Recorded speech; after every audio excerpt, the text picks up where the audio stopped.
Wonderful. Thank you very much, Ivan. Thank you, Emilie, Dr. Tran, Emilie Tran, who is, of course, one of my colleagues here in the Department of Government and International Studies at Hong Kong Baptist University. We're delighted, actually, to have the second of our seminars this year. Well, this academic year, because, of course, we've had lots of other seminars, but this is the second seminar in the Research at GIS seminar series. And my colleague, Dr. Kenneth Chan, will say something about the series, won't you, Kenneth, towards the very end of our presentation. Excellent. We have an illustrious assistants here, and of course, we also have on the internet, out there in Zoom land, there's many of you as well wanting to listen to this intriguingly titled talk. I must just say, intriguingly titled, China and France Overcoming Distrust with Multi-Level Coopetition, which I think is right. We had to read it a few times, but it does make sense, of course. And the speaker, Dr. Emilie Tran,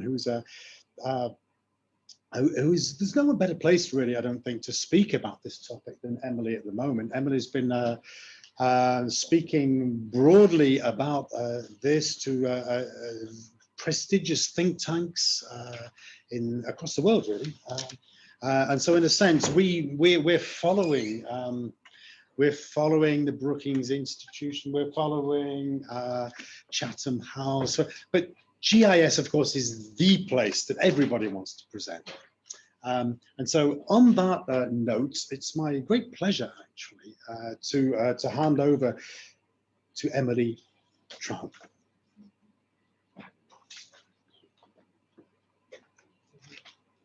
Thank you very much, Professor Cole. Good afternoon, colleagues. Good afternoon, everyone on the Zoom land. So it is my pleasure to be the second speaker in our GIS research seminars. So good afternoon, all my students. I see a number of you on Zoom right now. Should you have any questions, please use the chat room.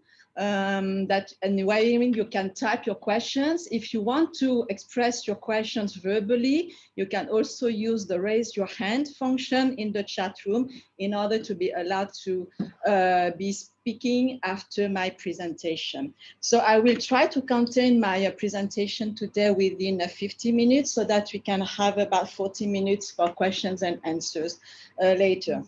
So now, as you can see on this first slide, so this is a very intriguing title, as Professor Cole said, and it is applied to a case study of China-France relations. So within this China-France case study, I'd like to use role theory, which is a well-known theory in international relations and political studies, but also apply the concept of trust, or rather the concept of political distrust in this case, and another concept of coopetition, which is a portmanteau word for competition and cooperation. So I'd like to argue that France and China have been in this very ambiguous type of relationship of both competition and cooperation, and it is at a multi-level. So sometimes at the national level, at the state level, there can be competition and distrust, but at the local regional level, there can be a lot of cooperation and a lot of trust. So this is my talk today. So basically, to give you a little bit of a background, for decades, French-Chinese state relations have been through periods of normalcy and periods of fallout as well. And there were many fallouts throughout the long relationships. The French public opinion has many fantasies actually towards China. Since France was the first state to recognize Mao's regime, it has been expected that France would enjoy a kind of privileged position. However, the reality is rather different. For Beijing, France is just a Western country, almost like any other, and the French public opinion and leaders have shown towards China a lack of consistency. So China's foreign policy, on the other hand, has become a very real test for Europe's cohesion. And my paper today, which is a work in progress, my paper examines how France, a founding and leading member state of the EU, and also a Mediterranean actor, has been dealing with China. So since the early 2010s, Europe has been very much a key stakeholder in China's global economic strategy. And President Xi Jinping's Belt and Road initiatives, which I'm going to call BRI later on, and Beijing's health diplomacy in 2020 with the COVID-19 have indeed been a real test for Europe again. And also China has been promoting alternative rival modes of or models of governance. So as Chinese and European leaders themselves have acknowledged, as I have shown in my paper, at the heart of the matter lies the question of trust, or rather the lack of trust, that is distrust, that will fuel outright suspicion regarding China's behavior and ulterior motive, wide-ranging motives behind the BRI. So we have France and Europe questioning China's foreign policy and questioning the motives behind China's foreign policy, especially the Belt and Road Initiative. The case of France is very interesting because France is a founding member of the EU, but also has grown into a BRI skeptic. And France has contributed to shape an EU alternative plan to China's multi-million infrastructure program. So the question that my paper raises are, to what extent first does the mistrust expressed by European governments, including France, will jeopardize what Chinese officials present as a win-win plan for economic development through the enhancement of global trade and connectivity? Second question, whether distrustful discourses actually fueled by economic competition and geostrategic consideration would lead to missed opportunities. We all know about the global data and statistics that show ever-growing transnational trade and global connectivity. So in this context, I'd like to argue that this multi-level approach in my paper would actually show both the distrustful and the trustful discourses and cooperation at different levels, calling it a multi-level competition. Before moving further, and I have to advance in my slide. Oops. Okay, sorry, getting there. I'd like to say that this paper of mine is actually part of a bigger project and basically a special issue which is to be submitted in the next coming days to the journal Mediterranean Politics. And this is a special issue that is basically entitled China in the Mediterranean, a space of opportunities with a question mark. And this is a special issue that is co-edited by Professor Yahya Zoubir in France and by myself. So why we have come up with this special issue idea, basically in the last decade, China has shown considerable interest towards the Mediterranean space. However, it has yet to develop a strategy towards the Mediterranean, a name that China actually seldom uses.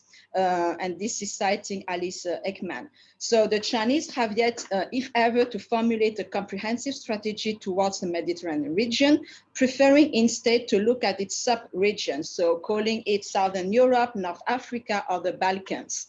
And also China always prefer bilateral approaches.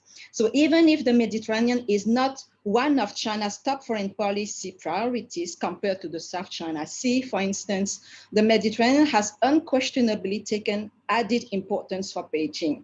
So China's going out policy since 1999 has basically pushed outward all its development investment strategy. And we see the latest development in the Mediterranean region through a very intense infrastructure-based development strategy. And we call that infrastructure diplomacy. So the Mediterranean itself is also a space that is being reconfigured. It is undoubtedly today a space of opportunities, and contrary to pundits' arguments that China is a newcomer, we argue in our special issue that Chinese presence in the Mediterranean predated Xi Jinping's BRI. So with this background, this special issue will include 8 contributions preceded by an introduction written by myself and Professor Zoubir. And this special issue will really cover several aspects of China in the Mediterranean with China's infrastructure diplomacy, in the Maghreb, China-Egypt relations, China-Turkey relations, but also moving to the northern shore of the Mediterranean, so that we will have an article from colleagues on China-Spain relations, and by myself on China-France relations. So we have divided this. We have invited on board authors from all over the world, including from China, from the US, from Europe, of course, in order to have a big diversity. So this is about the special issue. And this work that I am presenting to you now is actually, as Professor Cole said, part of a long project and several presentations that I have made on my own or along with my co-editor, Professor Yahya Zubir, starting from the first project and a short article in Confluence Méditerranée, so that is to review China's presence in France and in the city of Aix-Marseille. And more recently, we have co-authored papers and also joint presentations for the Brookings Institution and the Chatham House. So this is a bigger project of China in the Mediterranean region. So now, just to give you a little bit more of the background of this special issue of China and the Mediterranean and of my paper. So basically, we have used role theory, as you can see here, but also we have introduced the concept of political trust or distrust in IR. And that has been a concept that was relatively neglected in IR studies. One of the reasons, of course, is how to measure trust in IR, of course, but this is a never-ending type of, always coming back type of a question. For my students on the Zoom land, I see quite a number of you now. I have put on this slide the literature that that we have used in order to frame our special issue and our paper. Of course, it is using IR theories such as liberalism and constructivism, but more specifically role theory. In role theory, basically studying the role of each country. So what is China's role when China comes to the Mediterranean, and whether this role enter or not into conflict with the Mediterranean states. So obviously, it could conflict with countries such as Turkey, such as Egypt, and it could actually be not in conflict with countries such as Algeria or the Maghreb. In the case of France, it can be in conflict and also not in conflict, as I will argue later. So I have put here on the role theory the main work to which we refer to, as well as the main work, starting with the one from our department head, Professor Kohn and Romain Pasquier, about trust in a political science, and a long list of trust studies in IR. And as I said, it has not been very much in fashion in recent years, and we try to introduce this back, especially after COVID-19. It makes all the more sense to talk about trust in international relations. And finally, I'd like to quote two seminal works about China, trust, and international relations, the one from Lieberthal and Wang, and the one from Professor Tran. Right. So now let's move into the core of the topics that is basically China-France relations, and to what extent we can see trust or distrust at multi-level co-opetition. France, as I said, is the country that recognized China. It is the second country to recognize the China on January 27, 1964. 14 years, I'd like to say, the first country being, of course, Great Britain. And so France recognized China 14 years after Great Britain. So it was, in that context, a very bold gesture at the time, and one that was indeed very much appreciated by the Chinese authorities. So throughout the 1970s, following this formal recognition, the two countries established relations in sectors such as aeronautics and defense industry, and France indeed supplied helicopters and sonar systems whose derivatives were still in use in China up to the 2010s.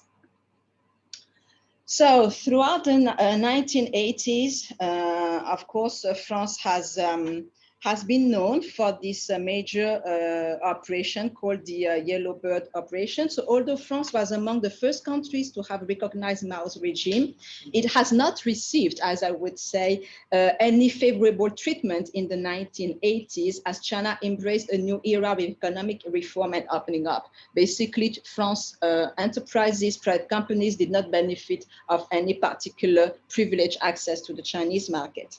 So in the aftermath of the pro-democracy demonstration in Tiananmen Square in the spring of 1989, France has welcomed up to 150 Chinese dissidents to take refuge in metropolitan France. And in the 1990s, the sale of frigates and fighter jets to Taiwan and the way these sales were handled further soured the tension between Beijing and Paris. I'm saying this while I have Professor Jean-Pierre Cabestan facing me, who has intensively documented this topic.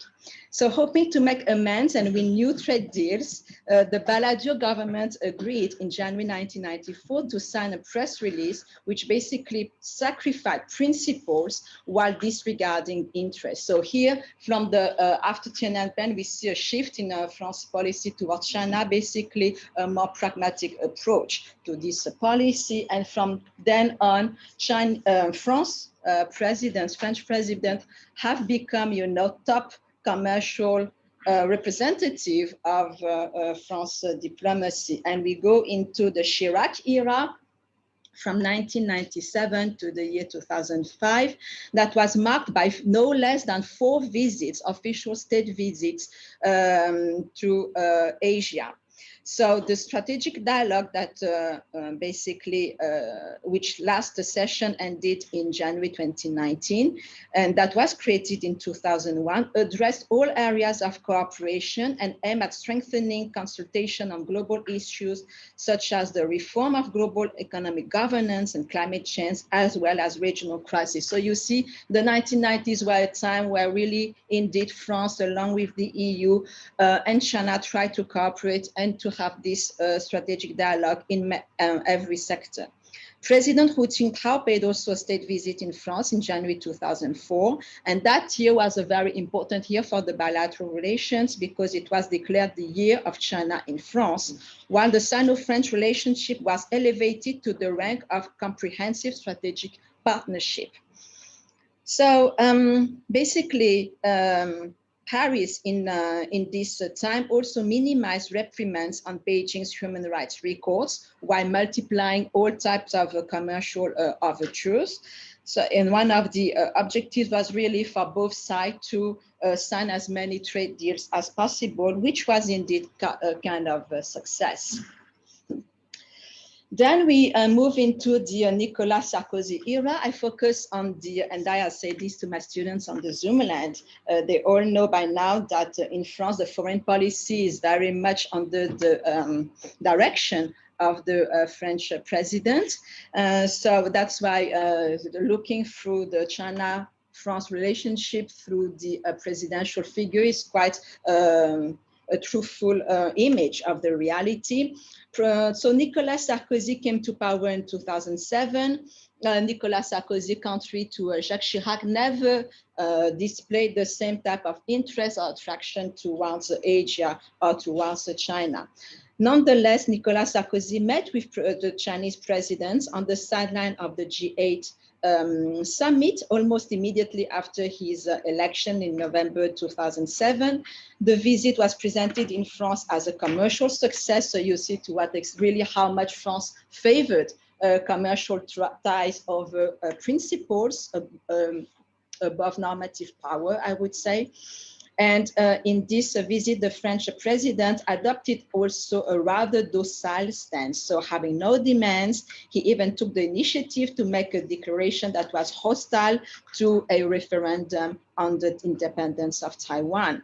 So the 2008 Summer Olympic torch relay was unfortunately disrupted in Paris by an agitator, which provoked anger and demonstrations in China. And you see many Chinese people who actually boycotted or protested against this. So to make amends, the French government sent high-level officials to present apologies to China. So it was a kind of very hectic period. Eventually, Sarkozy took part in the inaugural ceremony of the Beijing Olympics, and it all ended well. However, a few months later, Nicolas Sarkozy took the initiative to meet with the Dalai Lama, and once again, the two countries went for another fallout. So it was quite interesting to see this period. Now moving into François Hollande era. So François Hollande, under the presidency of François Hollande, France and China established in 2013 high-level economic and financial dialogue with China. That was the last session was in 2018 to address all economic topics, always expanding the areas of dialogue and cooperation. Created in 2014, there is also the Franco-Chinese high-level dialogue on human exchanges. So we are talking about public diplomacy, soft power diplomacy here, that concern academic sector, scientific and cultural exchanges, and the promotion of women's rights and gender equality. So politically, China favored anything that could distance Europe from the United States. So China was indeed playing the European cards against the United States, and the international condemnation of the Tiananmen because, well, it was a real drawback, and China never want to have such a consensus condemning it. But of course, we will see that in 2020, we will have a kind of another global consensus. So as China had become an economic powerhouse, by the 2010, President Xi Jinping also unfolded its very ambitious foreign policy program, the One Belt, One Road, hence the Belt and Road initiatives. And you can see that France would be very much part from the early beginning of the Belt and Road initiatives, with what you can see on the picture here, the first freight train connecting Wuhan, China, so very famous Wuhan today, to the city of Lyon in France, where Professor Kohl came from. As part of the first train connection of the Belt and Road Initiative. So on this slide, I just show you very briefly that from the year 2000 to the year 2018, Chinese investments in France have kept growing tremendously. And you can see this, and the Chinese investments in France not only have grown, but also have contributed largely to create jobs in the French economy. So that was really very much welcome. And not only the Chinese investments grew in France, but they grew all over Europe, as the consistent surveys of Merix and Mercator Institute have documented throughout the years. So we see a kind of a pattern here, and this pattern has translated in France. So this is something that I have largely documented in my paper. So these Chinese investments in France have translated in some type of a brownfield mega project, and I have studied 5 of them. So basically, those are the 5 brownfield mega projects, starting from the early 2010s with a project in eastern part of France, Terra-Lorraine, that actually was made a lot of noise in the media and also in the diplomatic circuit, but basically failed in the mid-2010s.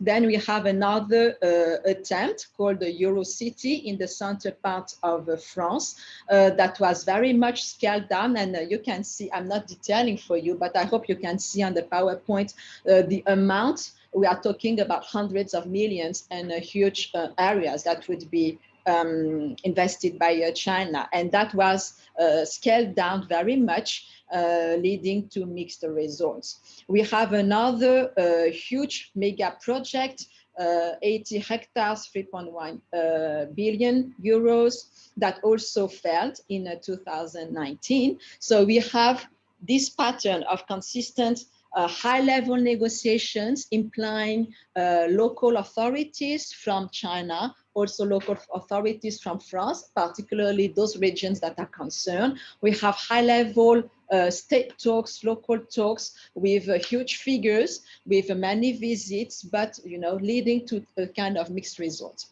2018 shows another new pattern because we have actually two very interesting projects. So what I call brownfield project are projects that start from scratch. Basically, there's nothing in this area and the Chinese investors come in and they say we are going to build everything from scratch. So 2018 opens a new era against this pattern of pattern of attempts, and we have two successful attempts. One is MIF 68, which is basically Europe's second trading center. So it is labeled as a BRI initiatives. Basically, all the goods, commodities coming from China towards Europe may be located here, and this is located in Marseille. And this huge area, so basically it's a counter for wholesalers, will dispatch the goods to the other countries in Europe, but also to the southern shores of the Mediterranean region and basically to Africa. We have another successful brownfield mega project that is the setting up of the Tran factory. So Tran is a famous Chinese tire company, and they were looking to basically make their tires inside the EU in order to dispatch their product inside the EU without paying the taxes. So rather than making them in China and then exporting them to the EU. And in my paper, I will also argue and put in showing the audience that these two projects, very different projects, MIF 68, an initiative from a private Chinese entrepreneur who has been in France since the 1980s, very successful one. And Tran is rather a type of a huge company investment, but with the support of the highest level, both in China and both in France at Paris, and also in the ex-Marseille region. So you see that this the figures of this type of investment. So beside these mega brownfield projects, basically the Chinese investors have taken over France every economic sector, and I put here just a few ones. We have, of course, the Club Med that was bought in the mid-2010 by the Chinese conglomerate Fosun. So Club Med is one of the major France tourism industry. Still in the hotel or tourism industry, the Louvre Hotel Group, that is basically with all those hotel names French people, or if you have visited France, you might be familiar with, also taken over by the Xinjiang conglomerate, a Shanghai group. You have also the automotive football sector with PSA, Peugeot, Citroën, that opened its capital to a Chinese automobile giant, that is Dongfeng. You have the airport as well, taken over by a Chinese company, so a Chinese consortium again. We have also agriculture, a lot of land, cereal land, and also vineyards, of course. So we don't talk about too much cereal in the press. It's not that sexy. And we like to talk about how the Chinese entrepreneurs are taking over big chateau names in Bordeaux or in Bourgogne areas. But actually, agricultural rural land has been also bought up by a lot of Chinese investors. We have the food industry, with Chinese investors building actually milk factory in France in order to re-export back this milk product back to China. And this is, of course, at the background of a lot of food security issues in China. You have, for the French people, and for those of you in the Zoom land who are familiar with French culture, French people love saucisson. And this is a well-known brand of dried sausage in France, also bought up by a Chinese industrial magnate in pork industry. So you have all these basically, and of course, luxury sector, I don't mention this, and as well as the energy sector, Suez Group, basically also part of a Chinese conglomerate. So you see, throughout the 2010s, we have these tremendous investments, not only in megafin projects, more or less successful, but in every other sectors of the French economy. So against this backdrop, we see that Macron has been elected as a president, and Macron will basically start a kind of a new era in the France-China relations. So up to 2017, up to 2018, I would say, France has been very much welcoming Chinese investment, but things, the narrative, the discourses are going to change after Macron comes to power. But it's not really related to Macron. It is rather a general context. So, here these are two quotes of Mr. Macron himself when he visited the city of Xi'an. So Xi'an, arguably the starting point of the Belt and Road initiatives. And Macron said himself, so you can see those speeches on the Élysée Palace website. These roads, Macron said, cannot be those of a new hegemony, which would transform those that they cross into vassals. And I think for any state leader to say those words, especially when you are visiting China, are very, very strong words. I also believe, Macron said, that the Belt and Road Initiative can meet our interest of France and Europe if we give ourselves the means to work together. After all, the Silk Road has never been purely Chinese.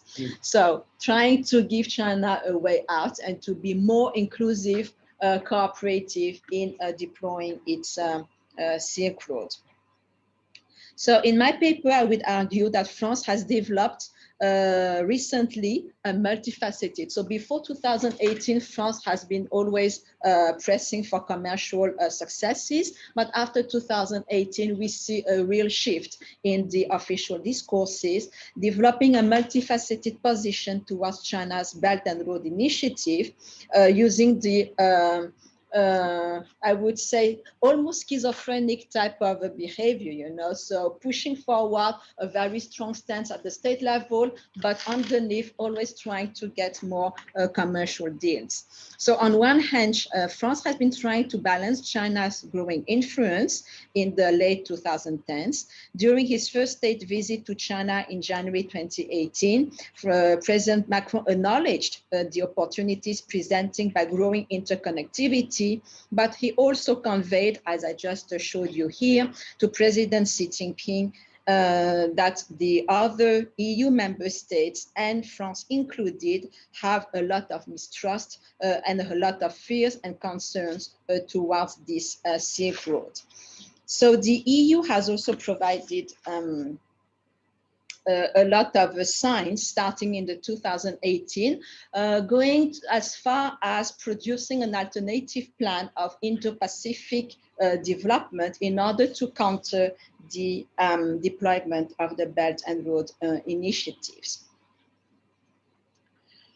So moving towards 2019 and 2020, so basically my paper will argue that based on those most recent opinion polls, some of them conducted by the Pew Research Centers, others by the ECFR, we see a sharp and clear decline of favorable opinions towards China from various EU member states, but also none across the world. So you can see the drop, and the drop basically can be documented back to 2018 and will worsen throughout 2019 and even really drop in the year 2020, especially after after China, deployed its so-called mask diplomacy, with mixed results and successes, because the mask diplomacy was accompanied at times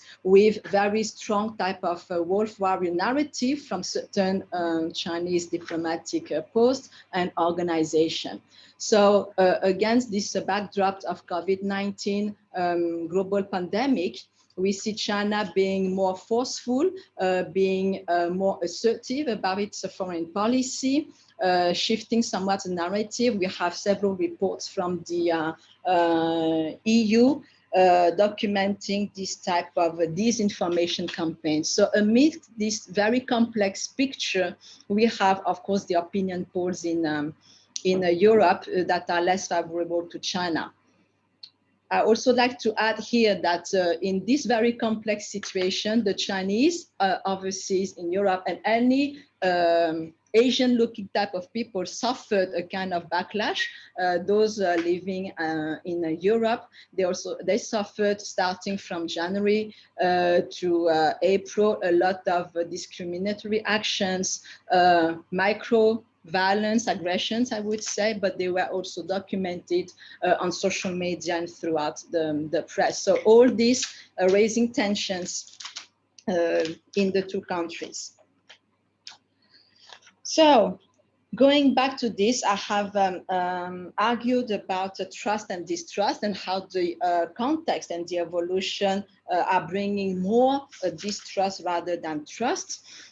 Talking about role theory, so my paper also argues about the idea of role theory and to what extent the role played by China as a global savior, as a global economic powerhouse is going to hedge with the EU, especially with France, who believes has a role to play as well. So we all know about France's role in the construction of the European Union. And basically this slide is rather for my students who are listening to the talk now, that's rather for the educated audience here next to me. So France has played a very important role in the construction of Europe, especially the Franco-German relation, the Franco-German couple. And here I like to refer to two works by Alistair here.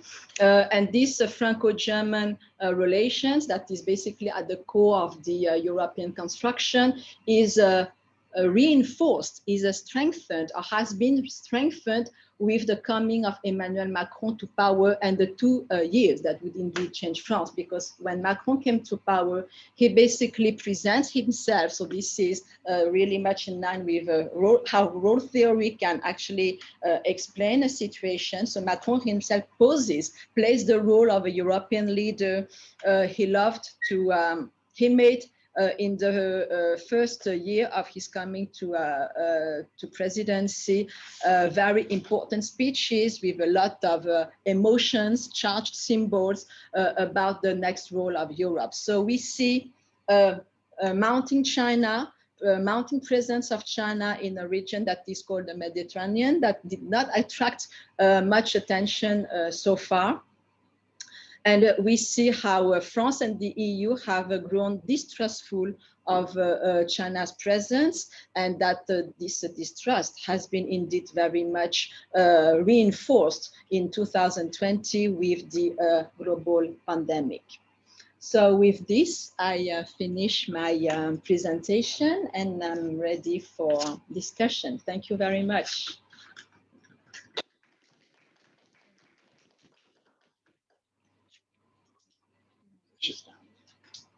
And Kenneth, you can share it, or should I have a discussion, or do you want to share the discussion? Well, let me thank you, Emilie, Dr. Tran, for that very lively presentation. I have a few comments to make, but I don't want to actually. I don't really want to sort of make all of my comments because it would take quite a long time. In a positive sense, of course, but I looking at when we were looking back, just one comment and one question. That's the best way of doing it. The comments really about when we were looking at the French presidents, we saw De Gaulle, we saw Chirac, and so on. but maybe the French politician that's the most marked, really, to me at least, it's actually former Prime Minister Jean-Pierre Raffarin, who, in a sense, and Professor Cabestan is acknowledging it and said, but I mean, in a way, there are some French leaders that are extraordinarily close, actually, to, if you like, I suppose the heart of, or if you like, the heart of that Franco-Chinese relationship. Maybe it's expressed, and sometimes, I mean, Chirac, but certainly Raffarin, were, you know, their role has been somewhat contested internally within France, as being, in a sense, that they've been considered to be, to have taken a particular role that perhaps is not always entirely appropriate. But that was my comment. My question, it's a more general one. I suppose the question more generally, and I enjoyed looking at Macron there, actually, with his disruptive style of leadership, particularly with his talk in Xi'an. But my question is really about, I suppose, role theory in a way. No, I don't want to take all the good questions because lots of people want to ask these questions. But I suppose in a way, the question is, I'm trying to link this to Macron, actually, because you made quite a lot of emphasis on the fact, and I think I'd probably agree with you, that really when Macron comes in, the role that he's playing shifts by comparison to his immediate predecessor, François Hollande. So clearly, role, it's not something that's determined, if you like, within the function of an office, and yet it's not something that's entirely free for an agent or a leader to engage in. It's clearly, in itself, it's a form of relationship, really, it seems to me, a role. It's clearly a degree of choice there, but how do you see, if you're trying to, because you make quite a lot about role theory in this, how does it play out? You know, tell us a bit more really about how you approach the role theory dimension in your, you know, your description of the relationship between France and China. In a way, that's my main question. Okay. Should I answer? Well, maybe your we could take a questions? couple more comments, maybe, and then you take more at the end. Maybe we'll take by batches of 3. Professor Cabestan has indicated a willingness to intervene. Well, thank you, Emilie. Well, you know, a lot of things I can say or I can sort of ask about. Yes, but my first question is how do you combine, and it's more methodological, how do you combine this role theory with this question of trust? And here you mentioned some important evolutions over the years, but you haven't told us much about, you know, what triggered the changes. What are the sources of trust or distrust between the two countries? You know, sometimes I'm sure it was human rights. Later it was economic, you know, China economic predatory behavior. China's rise, China's ambitious strategic objectives, the world. So that may be a source of stress, like the BI, you know. And so that, and then that's one question. The other question is about Europe. You know, I was waiting you to utter the word European Union. And you mentioned it when, you know, when you stepped in 2018, but I don't think that the France-China policy has been disconnected from the EU policy all the way from the 90s at least. And that's, you know, the improvement in the, you mentioned the Chirac, they were very closely connected to improvements between EU and China, a relation between EU and China.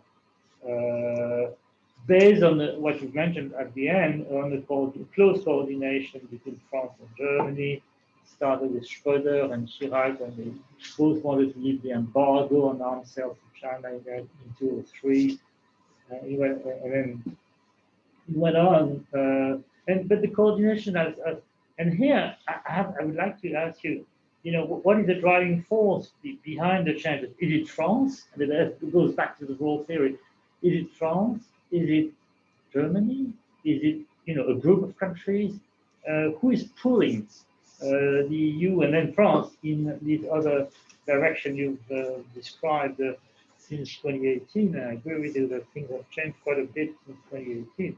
For all sort of reasons I sort of alluded to, but so can you tell us more about that? And I have other questions, but I think for the time being, I would just stop here. Thank you. We'll take a third question from Tanguy. Yeah, so thank you for the presentation. I really learned a lot about French politics and the relation with China. And my question is more on this multi-level. So you mentioned the multi-level at the very beginning, but you don't elaborate that much in the presentation. And I'm very interested in knowing more about this, how this multi-level coopetition play out, especially following Professor Capston's comments that actually the sources of trust and distrust, I imagine it will vary a lot across different levels. And also, the role theory, maybe it's more played out at the higher level, maybe at the EU level, but I also imagine that it might have very different dynamics at different layers of the system. So if you elaborate that more, it will make the whole story very interesting and full of dynamics. Okay. There's a question from the audience. Richard Balm. From Slope. Yeah. Can you say something on the impact of Sino-French relations? They want to speak or what? I think just. Notre France shall garder. Wow. Thank you for your Garder. Okay. Who is the guy? Who is Well, here's my cough. Oh, okay. And Richard Balm, I will have Richard. a question of possible. Can you ready hear up? me? You want to give them Hello, Richard. You're not The mic? speaking anymore? Long time no see. yeah. I think we should invite our farmer head to It was my indirect, or indirect. Richard, bonjour. On va essayer de te donner le micro là. Oui.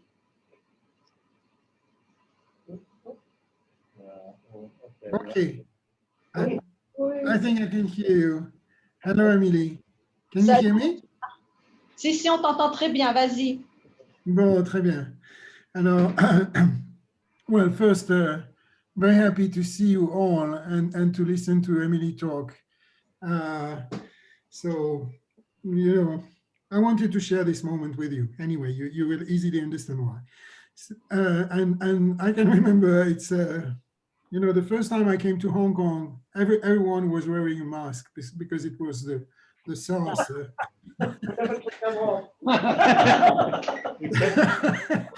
anyway, this has become a tradition now. So, but thank you very much, Emilie. I have a question for you, and thank you for your very interesting talk. More focused on public opinion.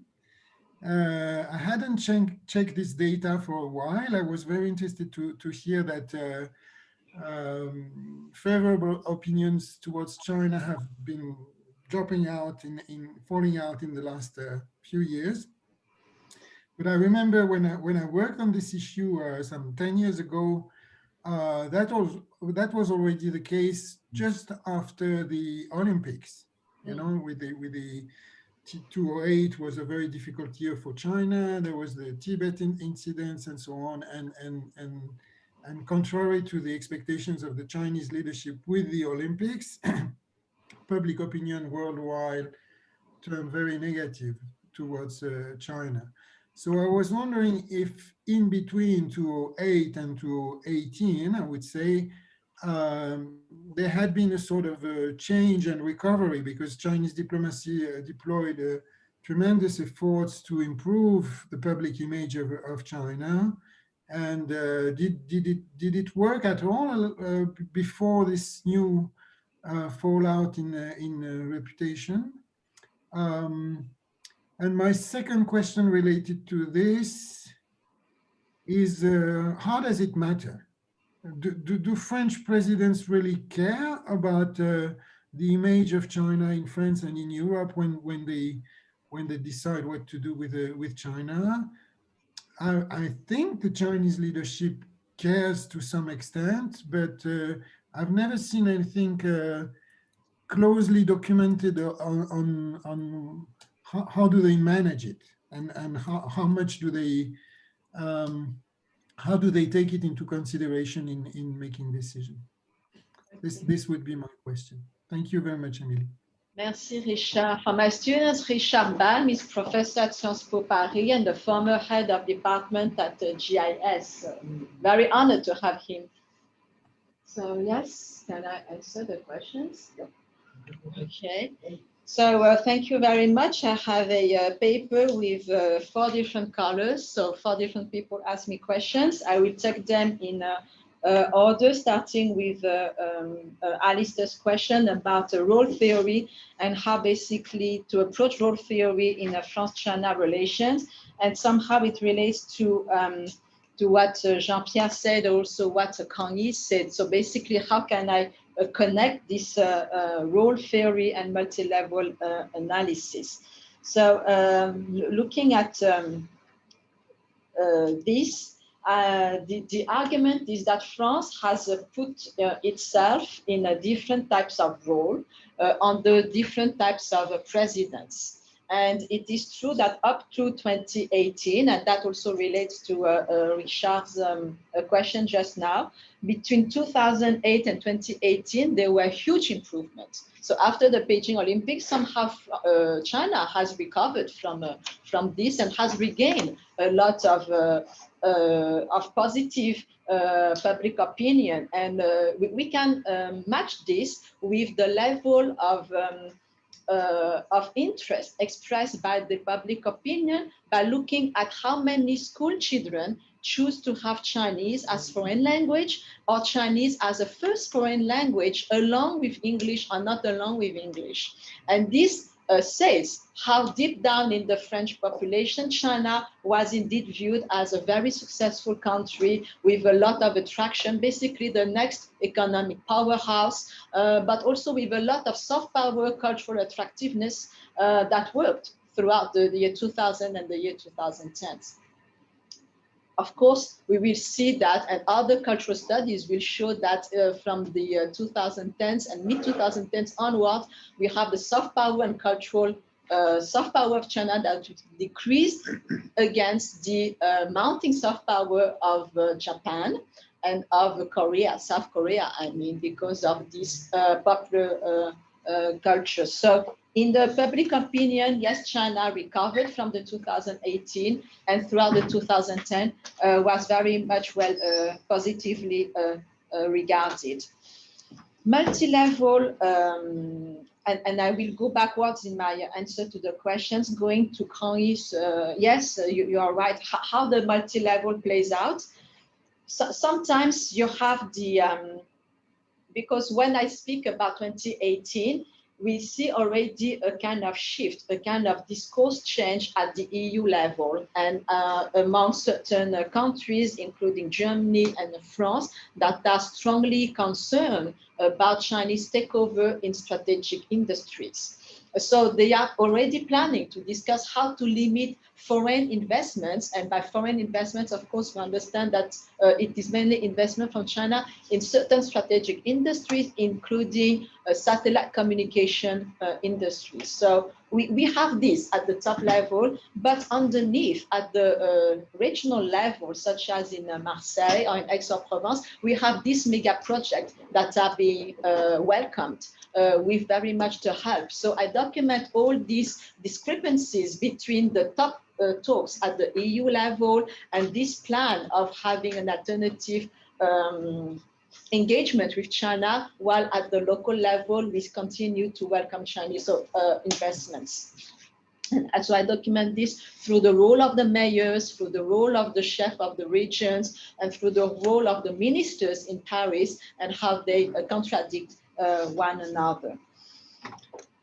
Coming to Jean-Pierre's question, so connecting France, China, France, EU, and that is the driving force behind the change of a policy. It is the slow, I would say, and of course you know this very well as well, Jean-Pierre, it is the slow coming to awareness that the Chinese investments are all over the place, and they take specific industries that could be regarded as a national security or linked to strategic areas. And that will come quite late, despite a lot of think tanks and some academics writing reports since the mid-2010s, alerting the various governments about this. So how can I link trust and distrust with a role theory?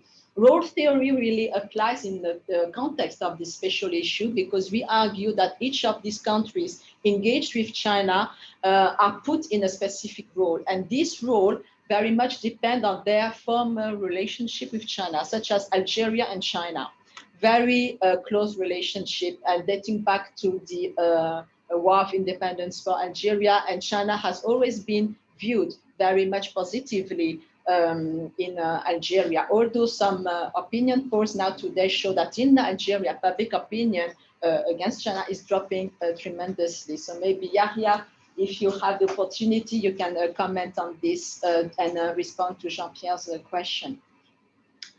So how I document trust and distrust, basically it is very much, I know that Alistair would argue that discourse analysis is a very difficult methodology that we cannot use à la légère or lightly, but it is indeed by looking at all the speeches of the presidents, very easily. You take all the presidents, each time they come, they do a state visits to China, and what they say, the type of champ lexical or the words that they use, and you compare those speeches with the speeches made by Macron, and indeed we can see that those words have tremendously changed. So this is short answers to very good questions. So thank you for helping me strengthen up my arguments. Okay, thanks, colleagues. That was a wonderful tour de table, as we would say, perhaps. We could maybe have a second. Perhaps your colleague wants to. Yahya wants to intervene. Yeah. Sino-French relations in the Maghreb. So. Chasse gardée. It is true that the Maghreb, so Northern Africa, is the is known to be the backyard. So the backyard of Europe, especially of former colonial powers such as France.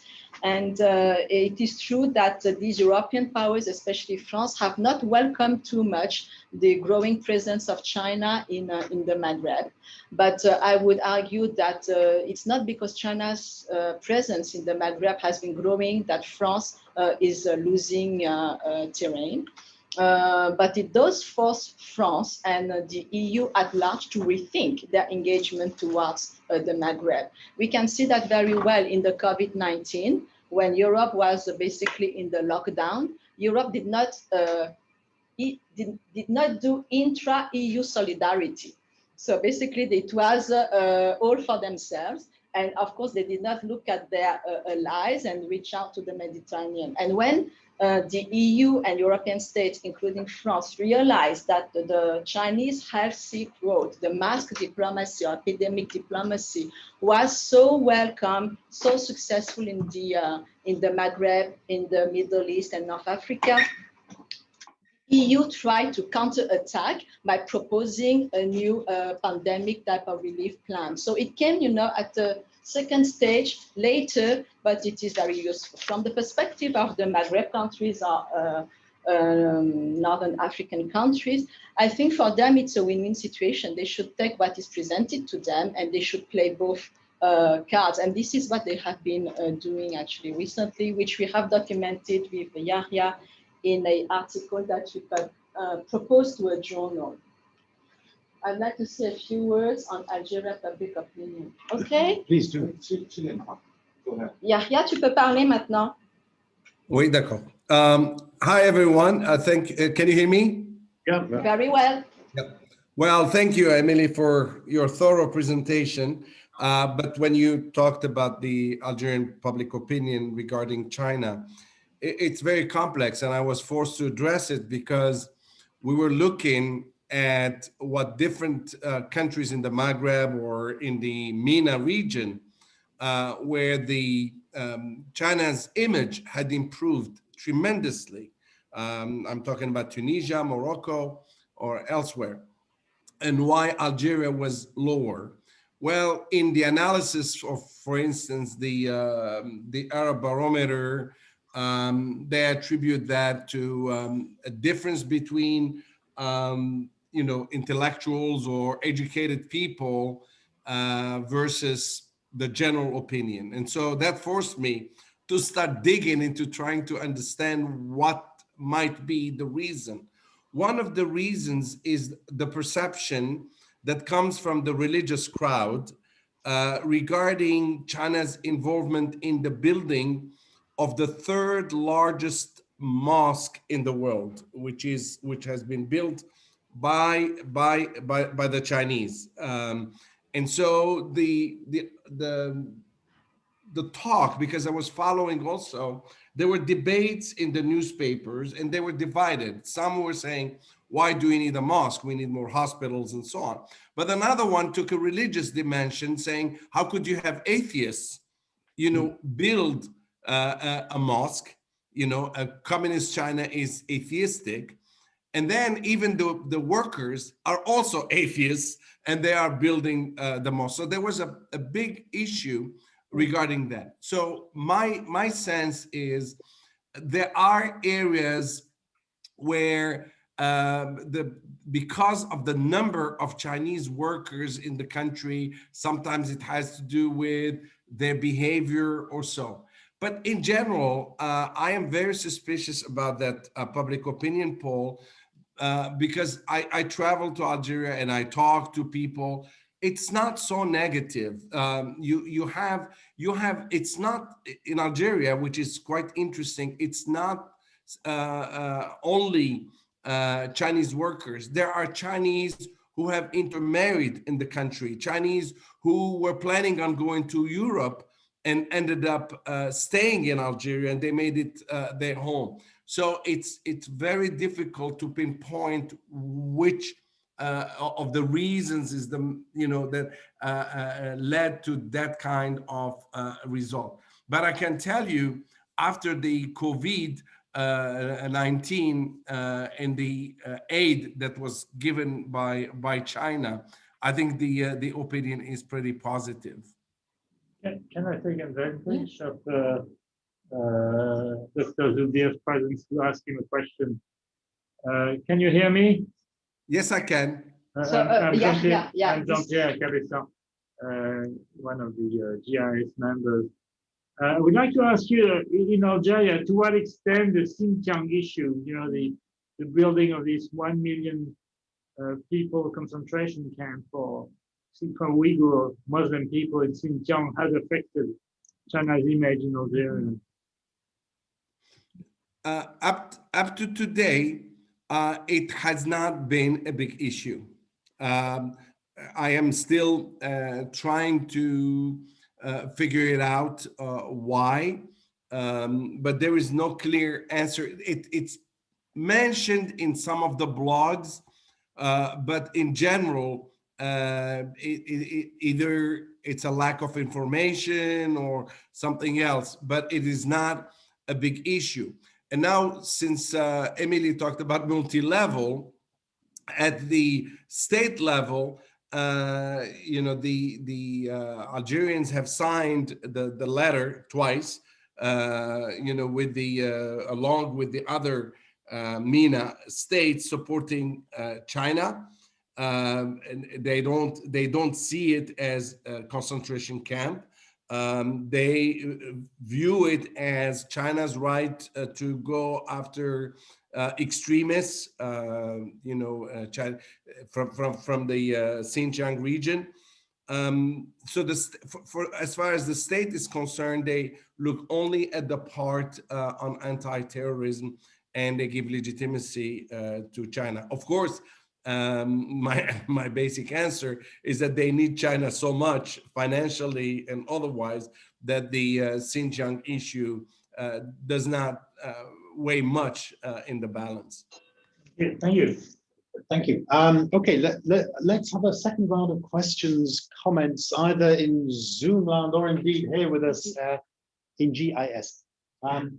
Yeah, Samson. Yeah, so thanks for the very good presentation. I have a question regarding the nature of Chinese capital in France. Chinese capital. Yeah, the nature of Chinese capital, whether it's perceived as private or what nature is it? Is it private capital, or is it state capital disguised as private capital, or is it just very overtly state capital? That kind of connects me to C.K. Lee's book on Spectre of Global China. Yeah. And I'm just wondering, especially in light, for instance, of the Huawei issue, how's the perception of Huawei? Because we know Huawei has connection to the state. And I wonder if that is something that is being discussed in French society. And what's the perception, basically? Okay, thank you very much, Samson. Before responding to you, I realized I forgot Richard Balm's one question, that is public opinion. So how does public opinion matter to France when France engages with China?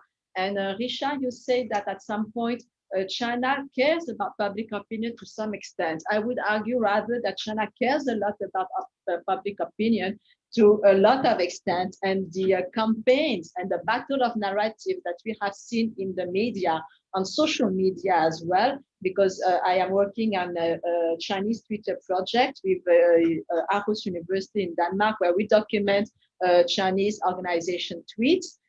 We see that this battle of narrative just shows to what extent China cares about public opinion and is trying to fight back, not with the best means or the best strategy, we could argue, but is trying to fight back in order to present another image, in order to gain back public opinion. So now turning to your very good question, Samson. In the paper, we are talking about basically investments, and each time I always give the companies behind it. And of course, all those companies, many of them are private companies.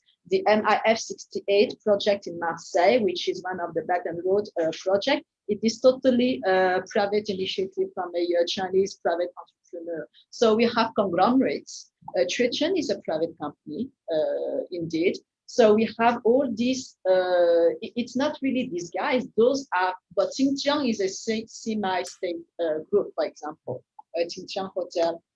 So they are identified, and the French government and local officials know whether it's a public company or it's a private investment. So it's quite clear for them.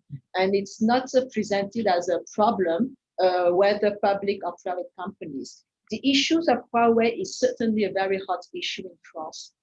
It is certainly a very hot issue in many European countries, and France and Spain. So Spain is another article that we have included in our special issue. Spain and France have actually refused Huawei 5G technology, but presented in a way that it's not a firm no. It is said that we could accept this Huawei 5G technology, but up to a certain limitation in time. But this limitation in time makes basically defeat every purpose for mobile telephone companies to choose Huawei. So yes, it is a very strong issue that has been debated. And because it has been debated, we see that France and Western Europe, Northern Europe have aligned their strategies. While of course we see inside Europe shifts as well with Central and Eastern Europe that are more pro Beijing and very much welcoming to the BRI than Western Europe recently. There's another, actually, following the excellent question from Samsung, there's Evans has a very long question. Thanks, Evans. Hello, Evans. Thank you for your question, Evans. So I'm trying to read your question. I don't know whether the public can read the question. They cannot. If they can't, maybe I can read the questions to the public in the Zoom land. So I would like to briefly describe further the type of infrastructure diplomacy that China engages with France, as in the type and source of financing, the involvement of private sector, and how peculiar it might be of the form of infrastructure diplomacy that we see in developing countries, especially with sub-Saharan Africa. So first question, Evans, thank you very much, because that gives me the opportunity to mention something that is quite dear to me, which is international public-private partnership. And this is how we can see. So I believe, Evans, when you refer to infrastructure diplomacy in my presentation, I believe that you are mentioning these mega brownfield projects. Yes, so this is the infrastructure deployment policy. And indeed, it is all these projects are very good examples of public-private partnerships, what we call PPP in public policies, where you have the state cooperating with private companies to develop an infrastructure that benefits the public. And in the case of this mega project, we see actually that these PPP are international PPP that requires the cooperation rather than the competition of several different levels inside the government. So that is something you know better than me, Evans, about the infrastructure diplomacy in Africa, but this is the case of France. As for your second question, overcoming mistrust, probably one of the measures could be effective public participation in decision-making process. Developing countries are not able to effect that, looking at China's approach, but is France as a developed country being able to ensure that at least a certain level? Whether, so if I understand well your question, Evans, it's whether France, when engaging with China, resort to some sort of participation of the public. The easy answer, I would say, Evans, is that the French president is elected every 5 years. So if his policy towards China, or if his policies in any areas are not do not meet the expectation or do not please the French people, basically he would be having hard time in opinion polls and hard time in the next election. I would say that's the way in the French politics people participate in the decision making. I don't know whether I addressed your questions, Evans. Thank you, Evans, for your question. I'll maybe have a final round of questions, comments. Kenny, yeah.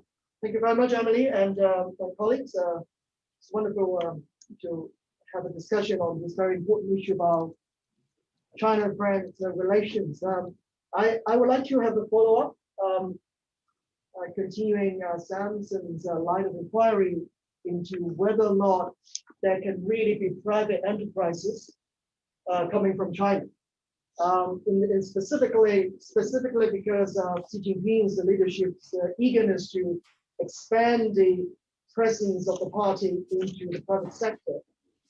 And of course, I am talking with reference to the new directives for United Front work in private enterprises, just recently released, that party members are given the right to form party cells in private enterprises in China and, of course, by extension, everywhere in the world. And that has raised many concerns from the private sector, from the investors coming from Europe and other parts of the world, that the party, through the party cells, members in the leadership, the left and the management level would have to toe the party line as they do whatever they do elsewhere.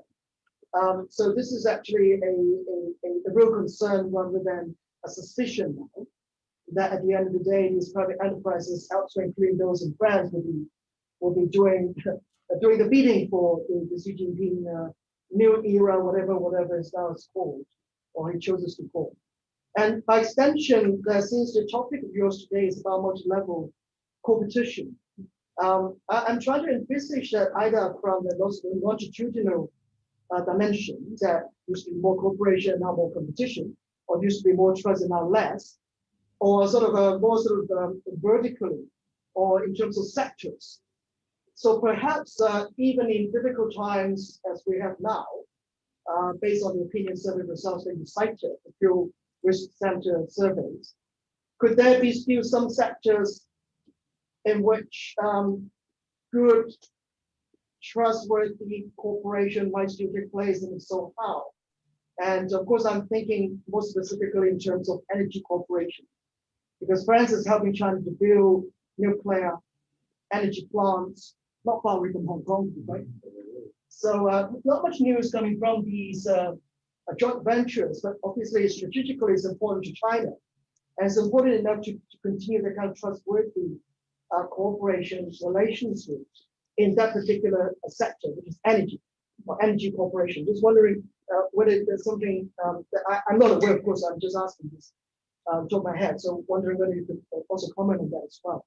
Thank you so much. Thank you very much, Kenneth. Should I? Okay.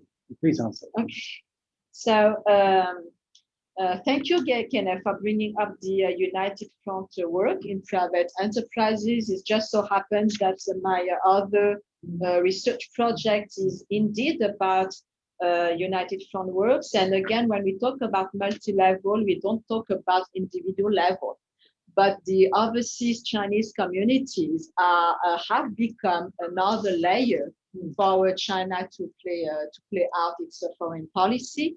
China is not the only country to use its diasporic communities as an extended mean of a foreign policy. Israel is another country of doing that. Turkey, certainly, Russia, certainly, and to some extent the United States as well. And France, of course. I am myself a representative of the French community, and I know how well France, as a diaspora country, is also very much relying on its overseas communities as an extension of foreign policy.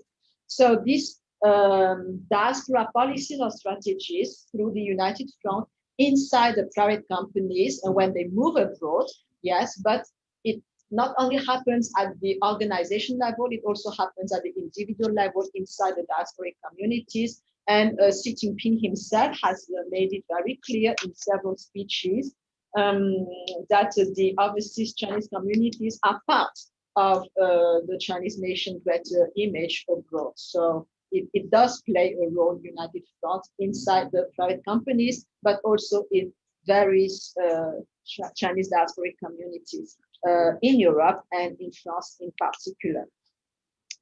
You are correct, Kenneth, when you say that it is the mistrust and trust is not a general thing, and it can evolve according to sectors.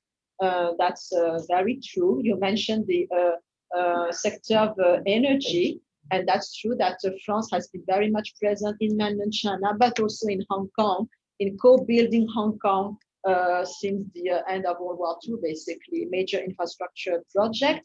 In the case of Daya Bay and the civil use of nuclear power to produce electricity, it is true that it started as a cooperation between France and China, but to my understanding, for the past few years, we have less and less French expatriates and engineers on site, and everything has been passed to the Chinese partner. And that's a sign of how we have transferred technology and how indeed starting with cooperation, we have transferred technology and autonomy, growing autonomy of the Chinese partners. So that's good. That's good. Some might have concern, but you know, China is actually well known now in the civil engineering and the usage of nuclear power. Okay, I might actually sum up, if I may, because we have 10 minutes left. What a great discussion from everybody around the table, and indeed on Zoom land, and including former heads of GIS, and thank you very much for participating. We have another question, Richard. Richard, wonderful comment. Thank you, Emilie. Merci, Richard. And thank you, Richard, for your comment, and bon cours. Can I just say, I mean, it's great to have Richard and everybody else joining in on our GIS discussions. You're always welcome, actually, everybody out there to join in and enrich our discussions. I think we had a good discussion today. I mean, I just to sum up a couple of things that I thought. I mean, your paper was vast in a way. There was a lot that was covered, and that makes it extremely interesting for someone like paper. I mean, obviously there were some issues that we might want to drill down in a bit more, but you know, I mean, in a way, and I suppose, you know, just the one thing that does. It's not about your paper, but it's more generally because I work on trust quite a bit these days, and it's like a blancmange that you try and stick to the wall. You know, it keeps sliding down, and you can never quite fix it. To use a metaphor, or it could be a jelly because Hong Kongers probably understand jelly a bit more than blancmange. But anyway, it's the same sort of metaphor, really. And I think, how do we get to trust? I mean, how do we get to trust basically political institutions? Domestically, it's complicated, actually, but internationally, and again, it's not about measurement, but it's about, I suppose, how we conceptualize it. Is trust? Is it an interpersonal relationship between leaders? Is it a more dense sort of network of interactions between, let's say, firms or social movements, or is it actually? And I suppose, in a way, we've had answers to this today. Is it the way that cooperation is perceived by public opinion? So in a way, that's three different levels, I suppose, in a way, and that's quite difficult to reconcile. But they all fall into what we might consider to be trust. And I suppose, and so in a way, I'm grappling with that domestically, but I think internationally it's also important, because clearly internationally, all the things you've been talking about today, they all fit, and they all try and address that central question of, well, no, I mean, Macron's wonderful disruptive comments, because I mean, it takes a bit of courage, you know, to come out with these disruptive sort of comments when you're in China, celebrating Belt and Road and so on. So I think, you know, but in a way, were those comments? I mean, obviously we don't know the dynamics. We're not there to know the dynamics between Macron and Xi Jinping. But one would imagine that, in a sense, you know, leaders work hard on cultivating, developing particular relationships. Clearly, the styles are very different. I'm always struck by Macron's slightly disruptive political discourse. You know, he's breaking the taboos, and which is in a way quite impressive. But I think my question is just it's a simple one, really. It's like, I agree with trust, but how actually do you actually research it? You know? I mean, how do you research it internationally? I suppose domestically you can just about get it in a way, but internationally, how do we? Because I suppose we're not really privy, are we, to those conversations in the Elysee or elsewhere? And I don't know. It's just how you know, how do we actually how do we investigate? Yeah. It's a comment more than I don't think answer. It's comment more than, and maybe it's something we can think about for the rest of the 6 minutes that that we have. Hopefully not. One way out for answering this is, again, going back to the multi-level analysis of the BRI. So we see in Algeria, for example, that's a very good point, and also in France, we have public opinions that are not favorable to China. We have state leaders who say what they say about China and when they engage with China. But at the ground level, we have Algerian traders and Chinese traders, and they are part of the BRI. You know, they don't know it, they don't label it this way, but they sign reconnaissance de dette. So they basically pay by signing papers, and they say you can pay me in a few weeks' time when you get the goods. So all this, they are building interconnectivity, they are building international trade, and this is part of trust. So that has existed before the BRI, that has existed, that exists next to the BRI. So at the level of the state, there might not be trust and there might be distrust regarding China's ulterior motives, but at the ground level, people connect and people trade and they engage, they intermarry. So we see this. Actually, I think that's a really good answer. I mean, in a way, and I think that's what I was trying to tease out a bit in your presentation, because you know that is that's a coherent sort of middle level answer in a way. You know, it's saying, well, actually, the trust comes from the practice. It comes from the fact that there are these trading relationships. There are perhaps family relationships, all the things that you're talking about, and maybe so that's the glue in a way. So I suppose you can have the glue at that middle level and not necessarily the other levels. Yes, I agree with you. I mean, leaders, some people in the West think they can trust another country's leader, but actually a leader represents a system. Sure. So basically there is no trust among governments. We get interest. Public opinion varies a lot depending on perception. Actors, yes, actors, they can trust each other if the relationship is, works for both sides. Well, there's been a recent example you have time to mention it. It's quite striking.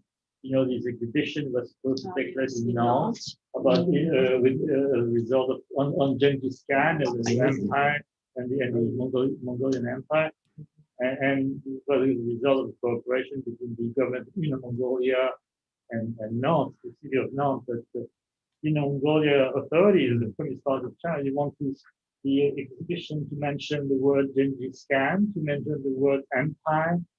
So they had to cancel the whole exhibition. So again, yes, when the experiences are being bumped into that kind of negative experience, there is a lack of trust. So I mean, through practices, we get both trust and distrust. I'm sure you've seen that in the media. So thanks, thanks, Jean-Pierre. That's a great. Okay, we've got 2 minutes left, so I think we'll probably. Well, just one thing, if I may, because regarding the opinion polls, I'm sure you mentioned the Pew opinion polls, and in the Pew, and it's quite interesting in the EU. That's what, because you've got a number of countries where the negative opinion China have risen the last 2 years, like Britain, like Netherlands, and some Nordic countries. In France and other countries, China's image started to deteriorate much earlier. Actually, it coincides more with Xi Jinping's arrival. So I mean, so there are different dynamics in European countries because you've seen the graph with the trends, which are quite different from one country to another. So that's the way I noticed 2 groups of countries. Do you see that? Yes. So yes, maybe I have to few centers. They have the series of opinion polls all the way back to so it's easy to see the trends and why they are different. But it just sort of echoes Richard about the China's image. I'm going to hand over now to Kenneth Tran, who's the chair of our research at GIS. Chair. No, I'm not the chair. I'm just the coordinator, if you like. But thank you very much indeed for the time and for your interest. What I'm going to do is just like the church announcements. But I promise you, I should be very brief. Since we've been talking about trust, I think I'd like to tell everybody here, inform everybody here, we're going to have a seminar on trust, entitled Trust in the Smart Society, which is going to take place 2 weeks from now, on the 29th of October, Thursday, 2 o'clock to 5 o'clock, featuring the Dean of the Faculty of Social Sciences, Professor Daniel Lai, and a keynote speech by our head department, Professor Alistair Coe, with guest speakers from our sisters institutions from Hong Kong UST and CHK as well. So please watch out, stay tuned, and please register as well. The GIS department is definitely a place where a lot of interesting debates will take place. And coming back to the research at GIS Seminar Series, which is co-presented to everybody here by the department, and also the Center for Governance and Policy Research at this department. Next talk will take place on the 5th of November by Mr. Teta Evans, who also contributed to the discussion this afternoon. And since we'll be talking a lot about China, China's relations with France, and inevitably we touch on MENA, Middle East and North African countries, he is the right person to address this issue as well, in addition to what Emilie has marvelously done this afternoon.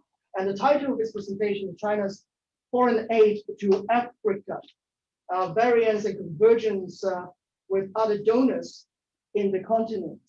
So this is a big subject, but a lot to go through, I'm sure about that. So we very much look forward to your participation in this seminar as well.